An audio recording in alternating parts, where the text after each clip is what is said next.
Buenas tardes, everyone. Buenas tardes. I'm Laurie McCory, and I'm the interim dean of the Chelsea campus. And I would like to welcome you to our Hispanic Heritage Month celebration. Thank you. I'd like to especially welcome the early college students from Chelsea High School.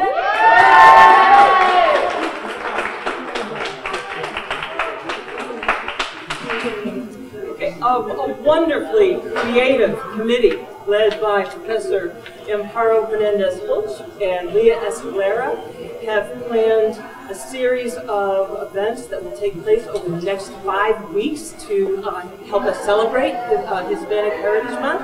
And I would like to take a moment to acknowledge their hard work.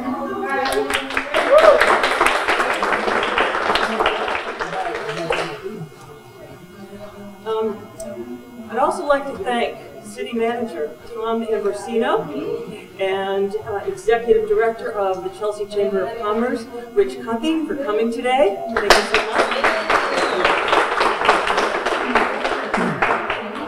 Thank you so much.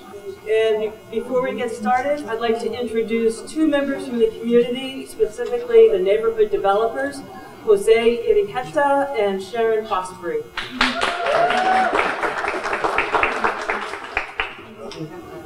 Well, thank you so much, everybody, and thank you, Lori, for inviting us here today. We're really excited to be here.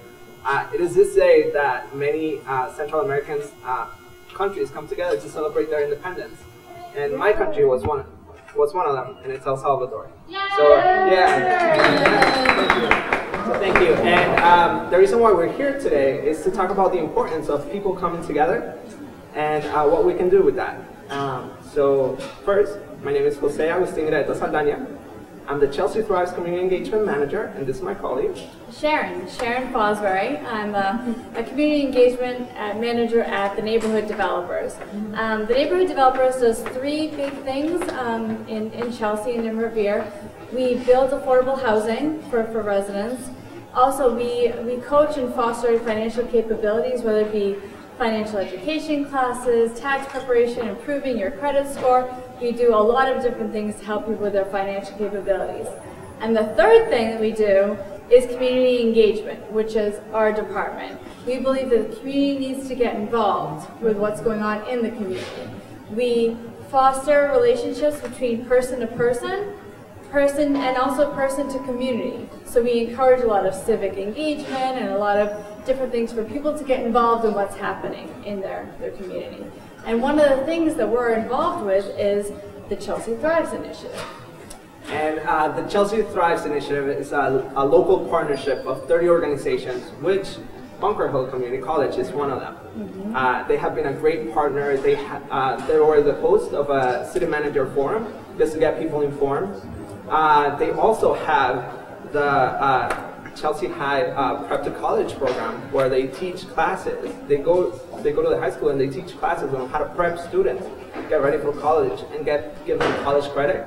But also they organize walk-in tours, where community residents and local businesses show the people around, especially students, what the community is about, and just give them highlights of what's going on in Chelsea. So like I said, Chelsea Thrives, 30 partners coming together, and it has multiple working pieces.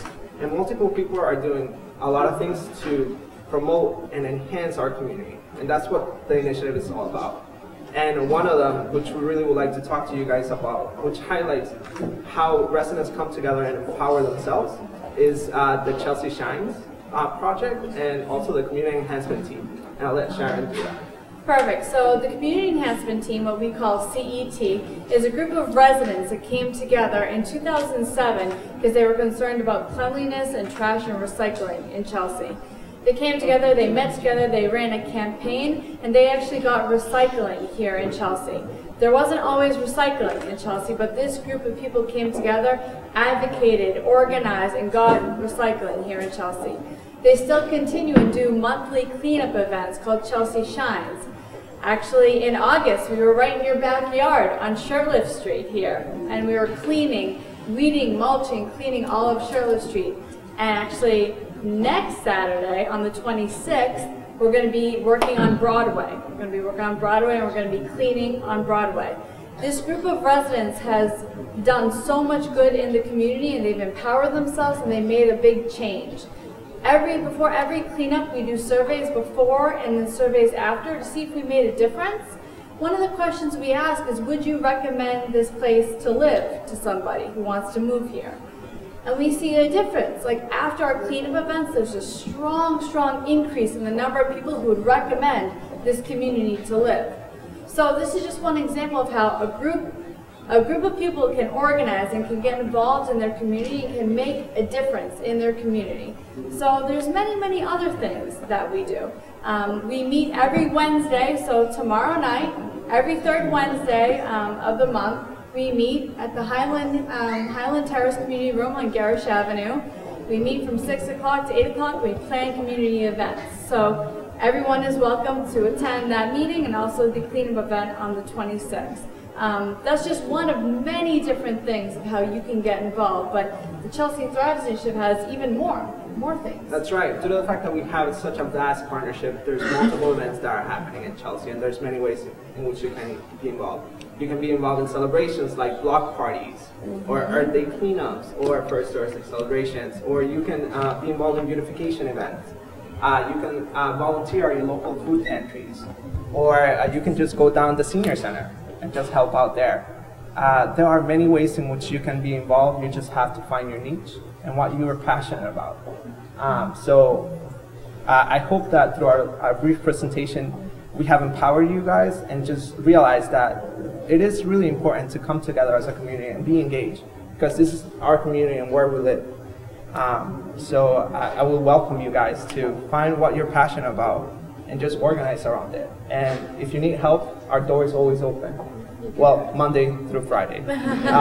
But we're always here to listen and just see in which ways we can work together to enhance our community and make it better. So with that, I would like to invite Carlos Maynor, an associate professor for the Behavioral Science Department here at Bunker Hill Community College, who's going to speak a little bit about the history of Hispanic Heritage Month. Carlos, thank you.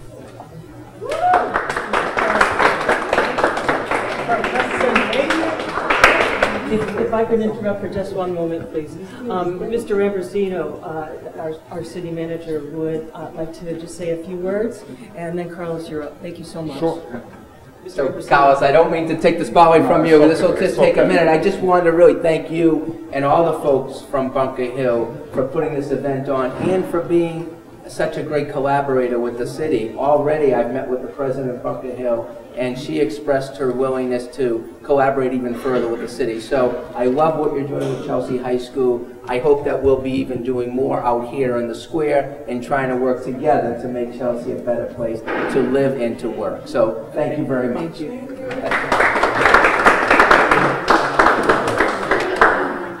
I'm glad that each of you are here this afternoon. Es un momento de celebración para la hermandad latina.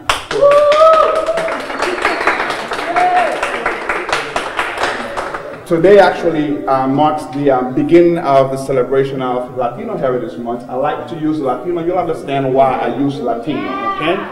It's a more encompassing term rather than Hispanic. However, what's important is that we celebrate our distinctiveness, which we bring from our cultures, which we bring from our language, which we bring from our ethnicity. But before we move forward, there's something that we need to reflect upon.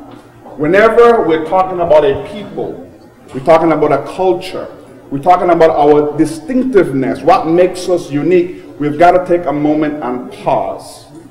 And when we pause, we want to pause and look back to our heritage, because we have a unique and rich heritage, each one of us. We're not only from specific countries or specific islands, whether it is Central America, South America, or the Caribbean, or even beyond. But here in this country, we actually form a collective group of individuals, and as a result, we have a collective identity of Latinos. So if you want to understand Latinos, you've got to look at the heritage. Where do we come from? we've got to look to the past first. And as we look to the past, we will begin to understand our present reality in which we are currently living as we plan to forge a better tomorrow and future for ourselves within this country.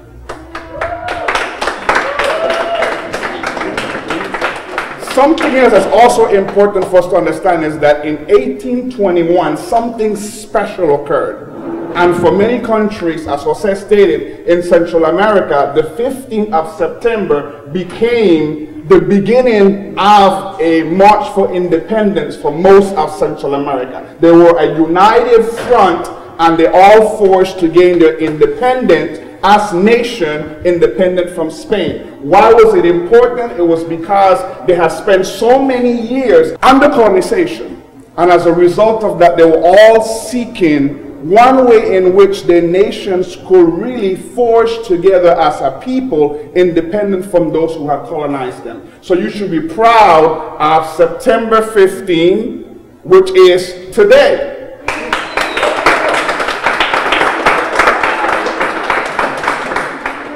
The other thing you should also pay attention to is that we have a very, very rich heritage. When we think of the Mayas from Mexico and Central America, we can envision the connection that we have to those natives. When we think of the Incas from Peru and from other South American nations, we shall envision the connection that we have to those natives. When we think of the Taínos from the Caribbean islands and the Arawaks, we should be envisioning the connection that we have to those natives. Not only are we connected to indigenous people, we are also connected to people who came from European nations, who came from Asian nations, who came from the motherland, the African nations. That is what makes us special as Latinos. We're not coming in one color or one shape or one creed. We are actually a composite of many colors, many creeds, and that's what makes us unique.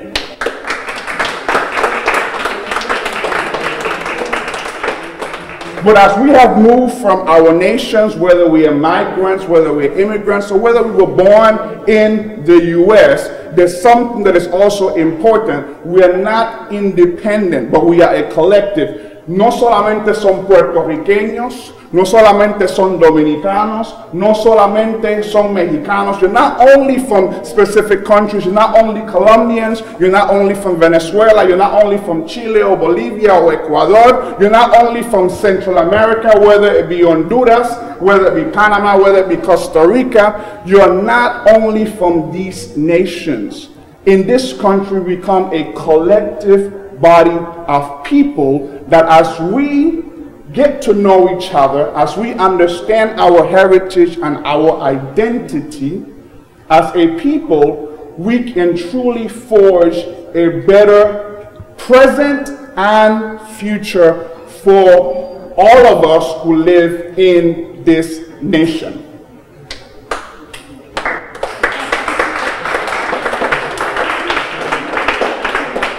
Last but not least, if those that are present don't know about our heritage and don't know about our identity, it is incumbent upon us as students, as educators, and as professionals to educate those that are not familiar with our heritage. And if you yourself are not familiar with it, then this is the time for you to become educated so that you can educate others. In the words of W.B. Du Bois, he wrote in a book called The Souls of Black Folks that oftentimes African Americans carry what they call a double consciousness.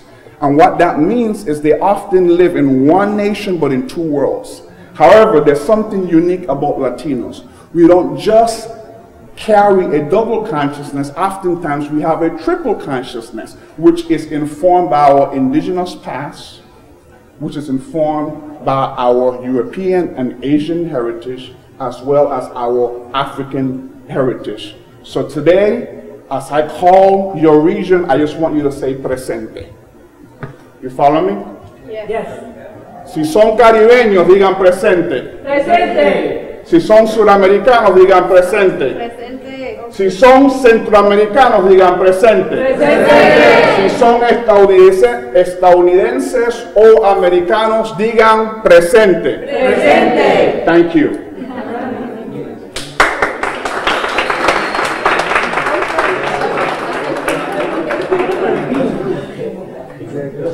Thank you, Carlos. Don't go away. Okay. I'm so sorry to interrupt again, but someone else has arrived that we're so glad to have here today, and I would just like to acknowledge him. It's Dan Cortez. He is the Community Engagement Specialist from the Chelsea Police Department. And a resident Mexican.